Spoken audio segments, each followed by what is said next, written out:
العالمین والعاقبۃ للمتقین وأصلی وأسلم علی المبعوث رحمۃ للعالمین اللہم لا علم الا ما علمتنا وزدنا علما یا کریم۔ حاضرین گرامی، دوستوں، بزرگوں اور ساتھیوں، عزیز طلبہ، اب سیرت النبی صلی اللہ علیہ وسلم کے دوسرے روز کا دوسرا سیشن آج آپ کے سامنے دوبارہ پھر سے شروع ہو رہا ہے، ایک مختصر سے بریک کے بعد۔ تو چلیے جہاں ہم لوگ رکے تھے وہاں سے پھر شروع کرتے ہیں۔ بسم اللہ الرحمن الرحیم۔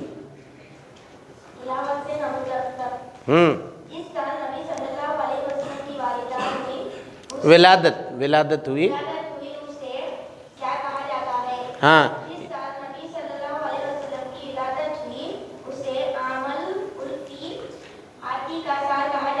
ہاں، جس سال نبی صلی اللہ علیہ وسلم کی ولادت ہوئی، یعنی آپ ولادت مانے پیدائش، ولادت مانے پیدائش، برتھ، جس سال اللہ کے نبی صلی اللہ علیہ وسلم کا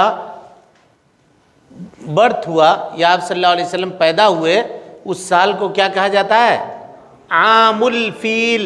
عام مانے سال، فیل مانے ہاتھی، ہاتھیوں کا سال۔ ہاتھیوں کا سال کیوں کہا جاتا ہے وہ بات آ رہی ہے، چلیے۔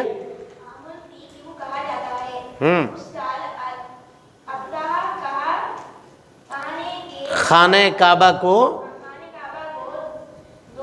ڈھانے کے لیے، ہاں، لشکر، ایک بڑا لشکر لے کر آیا تھا۔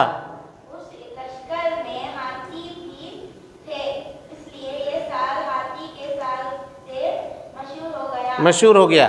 دیکھیے اس سال، جس سال اللہ کے نبی صلی اللہ علیہ وسلم کی پیدائش ہوئی، اس سال ابرہہ یہ یمن کا بادشاہ تھا۔ کہاں کا؟ یمن کا بادشاہ۔ اس نے ہاتھیوں کی ایک لشکر، ایک فوج لے کر کے خانہ کعبہ کو توڑنے کے لیے ہی آیا تھا، خانہ کعبہ کو توڑنے کے لیے آیا تھا۔ اور اسی سال اللہ کے نبی صلی اللہ علیہ وسلم پیدا ہوئے تھے، اسی لیے یہ سال ہاتھیوں کے سال سے مشہور ہو گیا۔ اب دیکھیے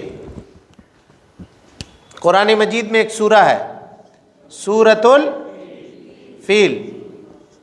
اگر آپ کو سیرت نہیں معلوم ہے تو سورۃ الفیل سمجھ میں آ سکتا ہے؟ ہاتھیوں، الم تر کیف فعل ربک باصحاب الفیل، ہے نا؟ الم یجعل کیدہم فی تضلیل وارسل علیہم طیرا ابابیل ترمیہم بحجارۃ من سجیل فجعلہم کعصف مأکول۔ یہ سورہ اسی سے ریلیٹڈ ہے، یہی عام الفیل سے۔ جب ہاتھی لے کر کے ابرہہ نامی بادشاہ خانہ کعبہ کو ڈھانے کے لیے آیا تھا، تو اللہ تعالیٰ نے پرندوں کے ذریعے سے، چھوٹے چھوٹے پرندوں کے ذریعے سے ان کے اوپر کنکری برسایا، اور کنکری برسا کر کے ان کو ہلاک کر دیا، ان کو ختم کر دیا۔ چلیے۔ ابرہہ کون ہے؟ ابرہہ حبشین کے بادشاہ کے طرف سے یمن کا ایک عیسائی گورنر تھا۔ جی جی۔ ابرہہ خانہ کعبہ کو ڈھانے کیوں آیا تھا؟ ابرہہ خانہ کعبہ کو ڈھانے کے لیے کیوں آیا تھا؟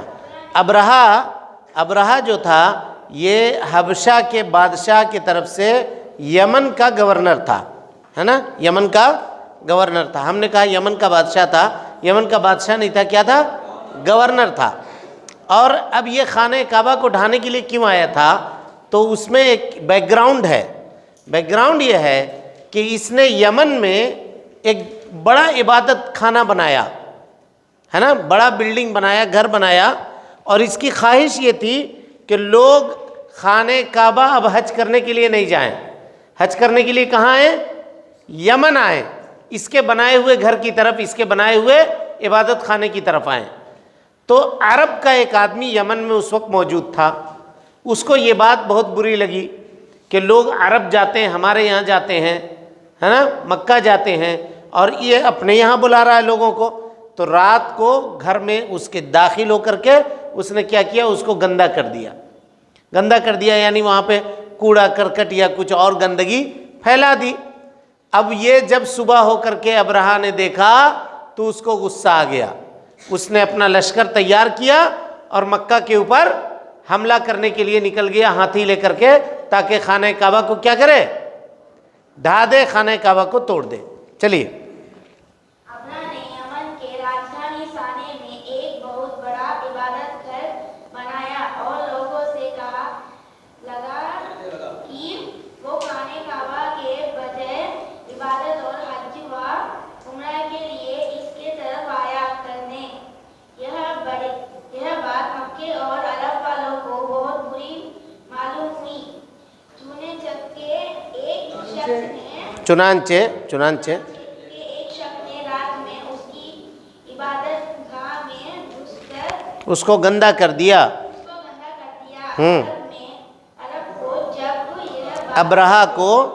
ابرہہ کو جب یہ بات معلوم ہوئی تو اسے بہت غصہ آیا اور اس نے خانہ کعبہ کو ڈھانے کا ارادہ کر لیا۔ اور 60,000 ایک منٹ پڑھنے دیجیے، ایک منٹ لشکر کے ساتھ مکے کی طرف روانہ ہو گیا۔ بس آپ بس کیجئے، دوسرے کو بڑھ دیجئے۔ مکے کی طرف روانہ ہو گیا۔ چلیے یہی بیک گراؤنڈ تھا اس کا جو میں نے بتایا آپ لوگوں کو کہ اس نے یمن میں ایک مکان بنایا اور کہا کہ لوگ حج کرنے کے لیے، عمرہ کرنے کے لیے یہاں آئیں۔ عرب کو وہ بات ناگوار گزری، اس شخص کو، اس نے اس کو گندا کر دیا۔ اسی غصے میں طیش میں آ کر کے وہ خانہ کعبہ کو ڈھانے کے لیے نکل گیا۔ چلیے مکہ والوں کو ابرہہ کے لشکر کے بارے میں معلوم ہوا تو انہوں نے کیا کیا؟ مکہ والوں کو ابرہہ کے لشکر کے بارے میں معلوم ہوا تو انہوں نے مشورہ کیا کہ ابرہہ کا مقابلہ کیا جائے، لیکن چونکہ ابرہہ کے مقابلے میں عرب کے کئی قبیلہ شکست کھا چکے تھے، اس لیے مکہ کے سردار عبد المطلب نے کہا، عبد المطلب کون تھے؟ نبی صلی اللہ علیہ وسلم کے چاچا، دادا۔ چلیے ہم اس گھر کو اس کے مالک کے حوالے کر دیں، وہ خود اس کی حفاظت کر لے گا۔ اور پھر مکہ والے وادیوں میں اور پہاڑ کی چوٹیوں پر جا کر چھپ گئے۔ دیکھیے ابرہہ جب آیا تو مکہ کے باہر میں نبی صلی اللہ علیہ وسلم کے دادا عبد المطلب کے اونٹ چر رہے تھے۔ اس نے کیا کیا؟ اونٹوں کو قبضہ کر لیا،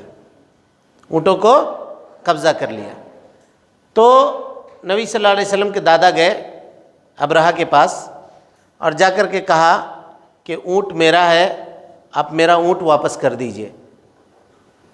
اس نے کہا کہ میں ایک گھر کو توڑنے کے لیے آیا ہوں، جو گھر تمہارے نزدیک اتنا مقدس ہے، تم اس گھر کی بات نہ کر کے اپنے اونٹوں کی بات کر رہے ہو۔ تو نبی صلی اللہ علیہ وسلم کے دادا نے جواب دیا، اونٹ کا مالک میں ہوں، مجھے میرا سامان واپس کر دو۔ گھر کا مالک اللہ ہے، وہ تم سے سمجھ لے گا۔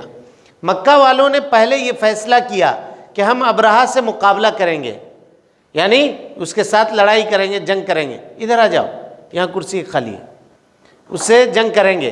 لیکن بعد میں ان لوگوں نے سوچا کہ عرب کے بہت سارے قبیلے اس سے ہار چکے تھے، لڑنے کی طاقت نہیں تھی، تو یہ لوگ رک گئے اور مکہ سے نکل کر کے دور پہاڑوں میں جا کر کے بس گئے۔ چلیے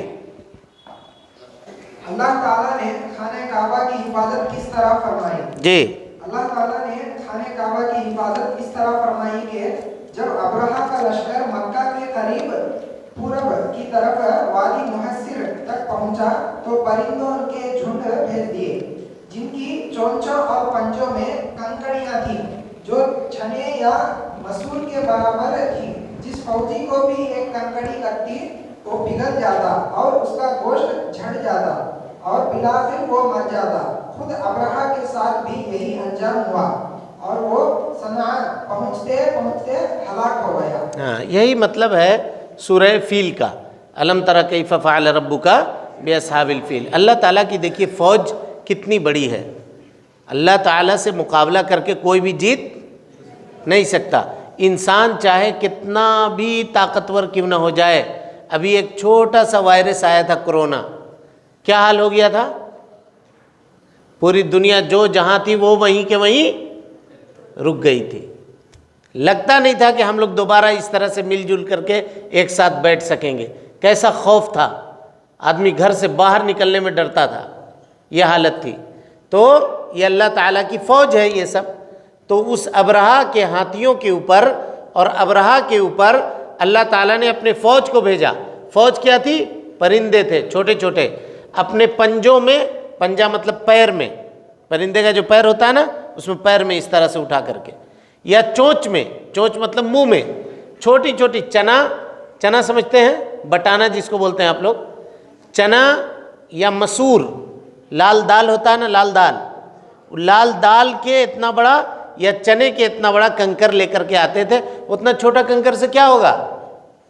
کسی کو ماریں گے، اگر زور سے بھی ماریں گے تو کچھ نہیں ہوگا. لیکن وہ لے کر کے آتی تھی، گراتی تھی چڑیا، اور اللہ تعالیٰ نے اس میں اتنا فورس رکھا تھا، اتنی طاقت رکھی تھی کہ جس کو لگتا تھا اس کا گوشت سڑ جاتا تھا، وہیں وہ مر جاتا تھا. ابرہہ کا بھی وہی حال ہوا. وہ بھی صنعاء پہنچتے پہنچتے راستے میں مر گیا، ختم ہو گیا. چلیے. کیا نبی صلی اللہ علیہ وسلم یتیم پیدا ہوئے تھے؟ جی ہاں. نبی صلی اللہ علیہ وسلم کے والد کی وفات نبی صلی اللہ علیہ وسلم کی پیدائش سے پہلے ہو گیا تھا. ہاں، آپ صلی اللہ علیہ وسلم کے والد حضرت عبداللہ کا انتقال نبی صلی اللہ علیہ وسلم کی پیدائش سے پہلے ہو گیا تھا. چلیے. نبی صلی اللہ علیہ وسلم کے والد کی وفات کتنی عمر اور کہاں ہوئی؟ وفات کے وقت نبی صلی اللہ علیہ وسلم کے والد کی عمر 25 سال تھی. وہ تجارت کی غرض سے مدینہ یا شام گئے تھے. واپسی پر مدینہ میں ان کی وفات ہو گئی اور وہیں انہیں دفنایا گیا. نبی صلی اللہ علیہ وسلم کے والد عبداللہ کی عمر کتنی تھی؟ 25 سال تھی. اور یہ تجارت کرنے کے لیے مدینہ یا ملک شام گئے تھے. واپسی کے اوپر مدینہ میں ان کا انتقال ہو گیا. مدینہ میں ہی ان کو دفن کر دیا گیا. نبی صلی اللہ علیہ وسلم کی پیدائش کی خبر جب نبی صلی اللہ علیہ وسلم کے دادا کو ملی تو انہوں نے کیا کیا؟ نبی صلی اللہ علیہ وسلم کی پیدائش کی خبر جب ان کے دادا کو ملی تو وہ خوش تشریف لائے. نبی صلی اللہ علیہ وسلم خانہ کعبہ میں لے جا کر اللہ تعالیٰ سے دعا کی اور اس کا شکریہ ادا کیا، اور یہ سوچ کر کہ آئندہ چل کر نبی صلی اللہ علیہ وسلم تعریف کی جائے آپ کا نام محمد رہا. پھر عرب کے دستور کے مطابق 7ویں دن عقیقہ اور ختنہ کیا اور لوگوں کی دعوت کی. کہا آپ کی پیدائش کی خبر سن کر کے آپ کے دادا خوشی خوشی اپنے گھر میں تشریف لائے اور اپنے پوتے کو اپنے ہاتھ میں اٹھا کر کے، وہ پوتا جو یتیم تھا، ان کے والد کا انتقال ہو گیا تھا نبی صلی اللہ علیہ وسلم کے والد کا، تو اس کو لے کر کے خانہ کعبہ گئے اور وہاں جا کر کے دعا کی اپنے پوتے کے لیے. اور اس کے بعد 7ویں دن ان کا عقیقہ کیا اور ان کا نام محمد رکھا اور ان کا ختنہ کروایا اور ایک بہت بڑی دعوت کی. تو ختنے کی دعوت جی اس وقت جائز نہیں ہے. سمجھ رہے ہیں بات کو؟ ختنے کی دعوت جائز نہیں ہے. کوئی یہ نہیں سمجھے گا کہ ختنہ میں نبی صلی اللہ علیہ وسلم کے دادا نے، یہ زمانہ جاہلیت کی بات تھی. نبی صلی اللہ علیہ وسلم نبی بنائے جانے کے بعد کسی صحابی کے بیٹے کے ختنے میں دعوت نہیں ہوئی. عقیقے کی دعوت ہو سکتی ہے، عقیقے کی دعوت ہو سکتی ہے. اس میں بھی جانور ذبح کرنا ہے. اگر بچہ ہے تو اس کے طرف سے 2 جانور، اگر بچی ہے تو اس کے طرف سے 1 جانور. اس کو پکا کر کے کھائے یا کچا گوشت تقسیم کر دے، غریب مسکین سب کو دے گا، تب جا کر کے وہ عقیقہ درست اور صحیح ہوگا. چلیے.